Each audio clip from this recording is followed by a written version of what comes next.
Guys, my name is Mohammad Nafees. तो आज हम एग्रीकल्चर सेक्टर को पढ़ने जा रहे हैं। पाकिस्तान एग्रीकल्चर सेक्टर के बारे में पढ़ने जा रहे हैं। ये इकोनॉमिक्स में ये एक स्पेशल पढ़ा जाता है जिसमें हम इसके जीडीपी में कंट्रीब्यूशन देखते हैं। तो देखते हैं कि इस एग्रीकल्चर की डेफिनेशन क्या होती है। तो स्टार्ट करते हैं आज की वीडियो। एग्रीकल्चर का मतलब है agriculture is the process of cultivation of land और soil for production purpose. Production के लिए किसी लैंड, किसी भी जगह को कल्टीवेट करना, ये कहलाता है एग्रीकल्चर। तो एग्रीकल्चर सेक्टर का जो कंट्रीब्यूशन है वो हमारे पास क्या है। कंट्रीब्यूशन को हम देखते हैं। कंट्रीब्यूशन इन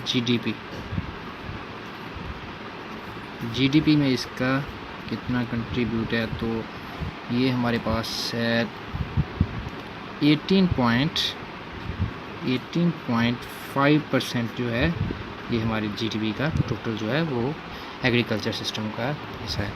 तो इसमें अब ये मेजर सेक्टर है पाकिस्तान का।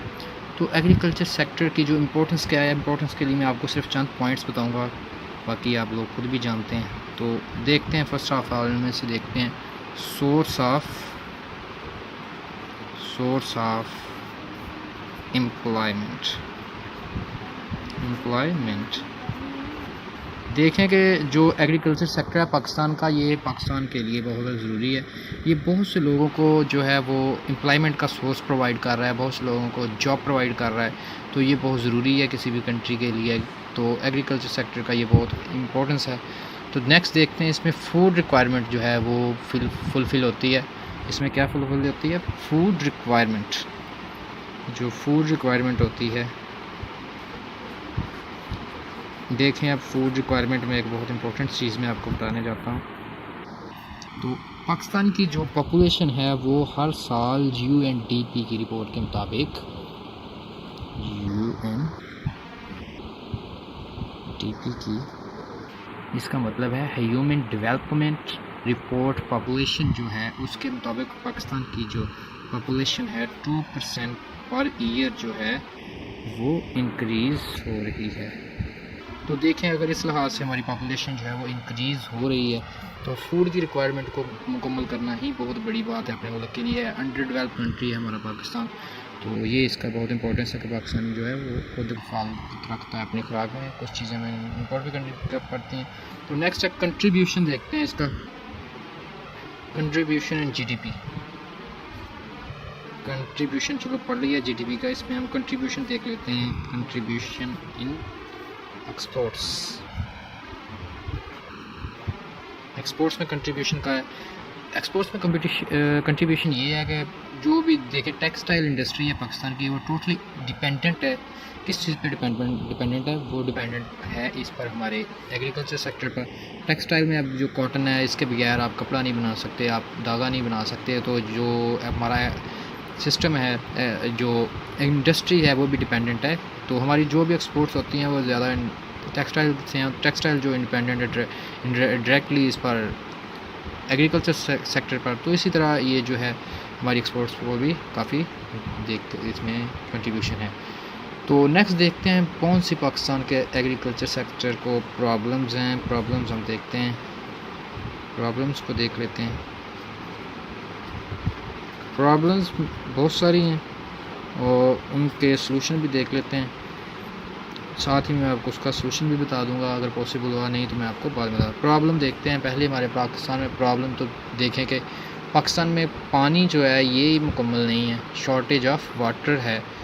तो शॉर्टेज ऑफ वाटर जो है ये काफ़ी प्रॉब्लम है। Shortage of water.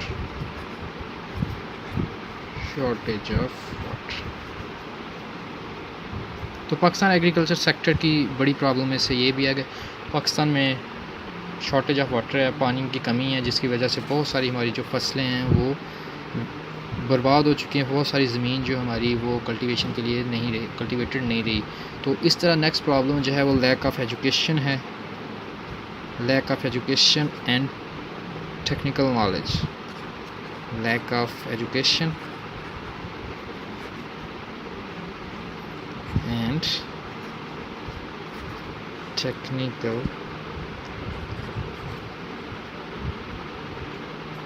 नॉलेज। अब देखें कि पाकिस्तान में लैक ऑफ एजुकेशन भी है और टेक्निकल नॉलेज भी हमारे लोगों के पास नहीं है, जिसकी वजह से हम अपनी जो यील्ड है, पैदावार है फसलों की, उनको इंक्रीज़ नहीं कर सकते जैसा कि डेवलप्ड कंट्रीज़ के पास हैं। हम उस तरह का स्टैंडर्ड हासिल नहीं कर पा रहे, अपनी क्वालिटी को इंक्रीज़ नहीं वैसे कर पा रहे। तो ये भी बहुत बड़ी प्रॉब्लम है हमारे पाकिस्तान एग्रीकल्चर सेक्टर में। तो नेक्स्ट देखते हैं, लो स्टैंडर्ड है हमारे जो पॉपुलेशन है, इसमें लो स्टैंडर्ड है किस चीज़ का। जो हमारे किसान हैं इनका स्टैंडर्ड बहुत और उनकी थिंकिंग बहुत लो है, ये गरीब हैं। तो गुर्बत की वजह से हमारे पाकिस्तान में जो बहुत सारे किसान हैं वो क्या हैं, वो गरीब हैं। और वो पुराने जो ट्रांजिशन, उनके जो फोर फादर्स का जो काम था, उनके बाबा अजदाद का, उन पर डिपेंड करते हैं। मशीनरी इनको जो है चलानी नहीं आती, मतलब तो फिर वो मशीन ख़रीदने में हिचकिचाहट महसूस करते हैं, उनको इस्तेमाल करना नहीं आता इसमें। और इससे आगे मशीनरी की बात करते हुए हम साथ ही बात कर लेते हैं lack of machinery. Pakistan agriculture sector में मशीन्स की जो है टेक्नोलॉजी की कमी है, लैक ऑफ टेक्नोलॉजी भी कह सकते हैं, कमी है, जिसकी वजह से हम जो अपनी एग्रीकल्चर सेक्टर है इसको इम्प्रूव नहीं कर पा रहे हैं। तो इसके साथ बहुत सारे इलाकों में जो रोड नहीं प्रोवाइड किए जाते हैं, रोड ही जो हमारे गाँव को एक्सेस नहीं है मार्केट तक, एक्सेस टू मार्केट, किसान को मार्केट तक एक्सेस ही नहीं होती, गाँव को शहर तक मार्केट तक एक्सेस नहीं है, जिसकी वजह से किसान इंटरेस्ट नहीं लेते हैं। उनको बहुत प्रॉब्लम्स का सामना करना पड़ता है, जिस वजह से वो इंटरेस्ट नहीं लेते, एग्रीकल्चर सेक्टर में छोड़ देते हैं। डिजीज़ क्रॉप्स, फसलों की बीमारियां जो हैं इन पर हमारा काबू नहीं होता, जिसकी वजह से काफ़ी हमारी जो फसलें हैं वो तबाह बर्बाद हो जाती हैं और हमारे किसी काम की नहीं रहती, और हमारी जो तमाम मेहनत होती है वो बीमारियों की वजह से ज़ाया हो जाती है। तो नेक्स्ट देखते हैं, insufficient loans।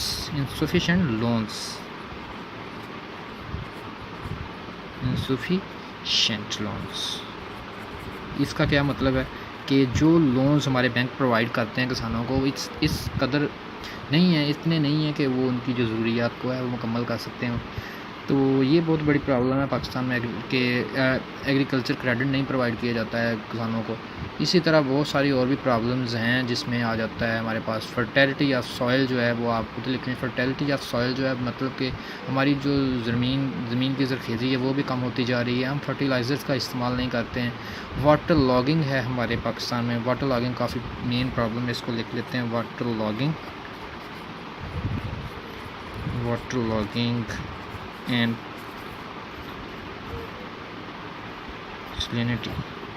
ये क्या है कि ये भी काफ़ी बड़ी प्रॉब्लम है, वाटर लॉगिंग, जो ज़मीन का सेम शक्ल में बदल जाना, जो काफ़ी जो कि काबिल नहीं रहती है कि उसमें फसल बोई जा सके। तो ये होता है कि पानी का सतह से ऊपर आ जाना, और इस तरह पानी जो ख़राब हो जाती है हमारी ज़मीन, तो इसको वाटर लॉगिंग और सैलिनिटी, ये बीमारी है, डिजीज़ है ज़मीन की, जो कि काफ़ी प्रॉब्लम कर रही है।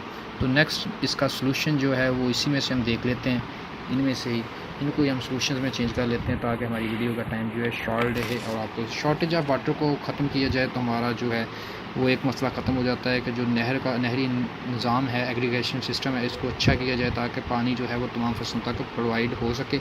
इसके बाद लैक ऑफ एजुकेशन है, इसको ख़त्म करने के लिए हम क्या करें कि हमें अच्छे स्कूल, अच्छे अदारे प्रोवाइड करने चाहिए लोगों को, जो कि लोगों को फ्री एजुकेशन दे सकें, ताकि जो गरीब लोग हैं वो भी एजुकेशन हासिल कर सकें, गरीब किसान भी एजुकेशन हासिल कर सकें। और लो स्टैंडर्ड्स हमारे किसानों को मशीनरी का तौर तरीका, और उनको बताना चाहिए कि आप अपने पुराने तरीक़ों पर स्टिक ना रहें, उन्हीं के साथ ना जुड़े रहें, बल्कि न्यू मशीनरी का इस्तेमाल करें, न्यू टेक्नोलॉजी का इस्तेमाल करें। लैक ऑफ मशीनरी पाकिस्तान में जो है वो कम है, तो इसको इंपोर्ट करना चाहिए और इस पर जो है वो टैरिफ को कम करना चाहिए, ताकि इसको ईज़िली टेक्नोलॉजी को इम्प्लीमेंट किया जाए। एक्सेस प्रोवाइड करने के लिए हमें रोड्स बनाने चाहिए, रोड्स बनाने होंगे शहरों तक, ताकि जो किसान है वो अपनी फसलें जो हैं वो उनको लेके जा सकें शहरों तक और उनको मार्केट में बेच सकें। डिजीज़ ऑफ क्रॉप्स है, इनको कंट्रोल करना होगा, क्रॉप्स की जो डिजीज़ हैं इनको कंट्रोल करना बहुत बड़ी बात है। तो ये हमें कैसे कर सकते हैं कि किसान को नॉलेज प्रोवाइड किया जाए बीमारी के बारे में, और उसका जो किस तरह हम उसको ठीक कर सकते हैं। उसके लिए फर्टिलाइज़र्स जो हैं वो बेस्ट जो है वो प्रोवाइड की जानी चाहिए। सफिशेंट लोन्स जो हैं, एग्रीकल्चर क्रेडिट इसको कहते हैं, agriculture credit agriculture credit provide करना चाहिए जो कि हमारे किसानों की ज़रूरियात को पूरा कर सके। इसके बाद वाटर लॉगिंग को ख़त्म करने के लिए नहरी निज़ाम और सैलिनिटी को ख़त्म करने के लिए नहरी निज़ाम बनाना चाहिए, नहरें बनाने चाहिए। और नहरों को के नीचे जो बेड है, उसका जो बेड होता है नहर का, उसको हमें कंक्रीट का बनाना चाहिए, उसको सीमेंट से बनाना चाहिए, इस तरह बनाना चाहिए कि पानी की जो है वाटर लॉगिंग ना हो। इसके बाद क्वालिटी ऑफ सीड्स जो है वो हमें प्रोवाइड करनी चाहिए अपने किसानों को, कि सीड्स जो हैं वो बेहतरीन प्रोवाइड की जा सकें, जो कि जिनको बीमारी के कम जो चांसेस हों और वो ज़्यादा प्रोवाइड हमें कर सकें यील्ड। तो यही थी आज की वीडियो। इसमें आपने जो कुछ सीखा, अगर आपको इसमें से कोई कन्फ्यूजन है तो आप मेरे जीमेल पर मैसेज करके मुझसे क्लियर कर सकते हैं, और कमेंट सेक्शन में आप अगर कोई वीडियो की रिक्वायरमेंट है आपकी तो मुझे बता दें, मैं इंशाल्लाह इस पर अपलोड कर दूँगा। Thanks for watching our video. अल्लाह हाफ़िज़।